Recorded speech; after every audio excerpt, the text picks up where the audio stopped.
صحیح مسلم حدیث نمبر 347۔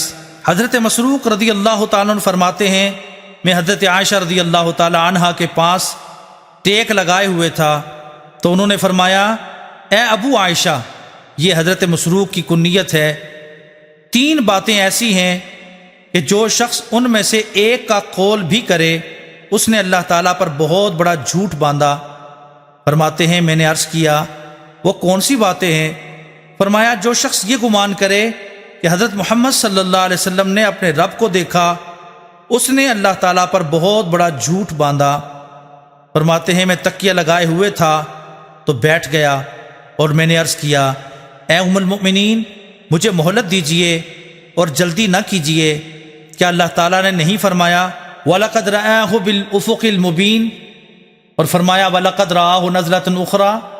ام المؤمنین نے فرمایا میں اس امت میں سے پہلی شخصیت ہوں جس نے نبی اکرم صلی اللہ علیہ وسلم سے اس سلسلہ میں سوال کیا تو آپ نے فرمایا وہ جبریل امین تھے، میں نے ان کو اس صورت پر جس پر ان کو پیدا کیا گیا 2 بار کے علاوہ نہیں دیکھا۔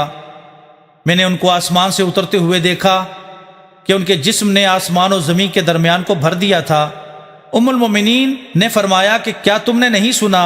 اللہ تعالیٰ نے فرمایا آنکھیں اس کا ادراک نہیں کر سکتی جبکہ آنکھیں اس کے احاطہ میں ہیں، وہ نہایت لطیف خبر رکھنے والا ہے۔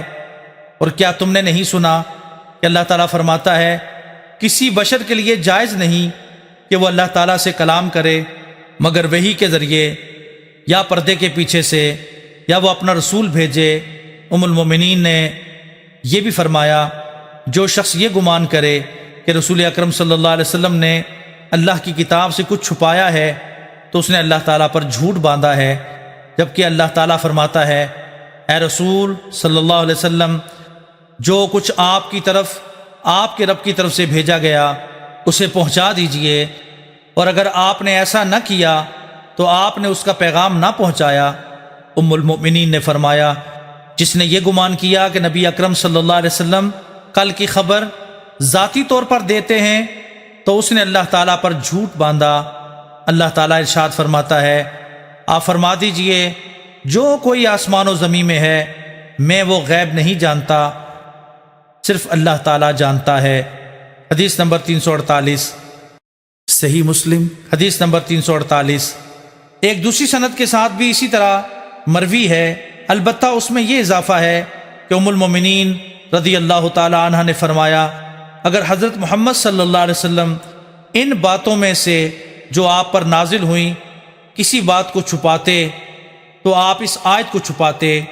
ترجمہ، اے محبوب یاد کیجئے جب آپ ایک شخص سے کہہ رہے تھے جس پر اللہ تعالیٰ نے انعام فرمایا کہ اللہ سے ڈرو اور اپنی بیوی کو اپنے پاس رہنے دو، اور آپ کے دل میں وہ چیز تھی جسے اللہ ظاہر کرنا چاہتا تھا کیونکہ آپ کو لوگوں کے طعنہ دینے کا اندیشہ تھا، حالانکہ اللہ تعالیٰ اس بات کا زیادہ حقدار ہے کہ اس کا خوف دل میں رکھا جائے۔ صحیح مسلم حدیث نمبر 349 حضرت مسروق رضی اللہ تعالیٰ عنہ فرماتے ہیں میں نے حضرت عائشہ رضی اللہ تعالیٰ عنہ سے پوچھا کہ کیا نبی اکرم صلی اللہ علیہ وسلم نے اپنے رب کو دیکھا ہے؟ انہوں نے فرمایا سبحان اللہ، یہ بات سن کر میرے رونگٹے کھڑے ہو جاتے ہیں۔ مکمل حدیث ذکر کی اور یہ نسبتاً زیادہ مکمل اور تفصیلی ہے۔ صحیح مسلم حدیث نمبر 350 ایک اور سند سے حضرت مسروق رضی اللہ تعالیٰ عنہ سے مروی ہے، فرماتے ہیں میں نے حضرت عائشہ رضی اللہ تعالیٰ عنہ سے پوچھا کہ اللہ تعالیٰ کا قول ثم دنا فتدلى فكان قاب قوسين او ادنى فاوحى الى عبده ما اوحى کہاں ہے؟ تو انہوں نے فرمایا کہ اس سے حضرت جبریل علیہ السلام مراد ہیں، وہ نبی اکرم صلی اللہ علیہ وسلم کے پاس انسانی صورت میں آتے تھے، اور اس مرتبہ وہ اپنی اصلی صورت میں حاضر ہوئے تو آسمان کے افق کو بھر دیا۔ صحیح مسلم حدیث نمبر 351 حضرت ابو ذر رضی اللہ تعالی عنہ سے مروی ہے، فرماتے ہیں میں نے نبی اکرم صلی اللہ علیہ وسلم سے سوال کیا کہ کیا آپ نے اپنے رب کو دیکھا ہے؟ آپ صلی اللہ علیہ وسلم نے فرمایا وہ نور ہے، میں نے اسے دیکھا ہے۔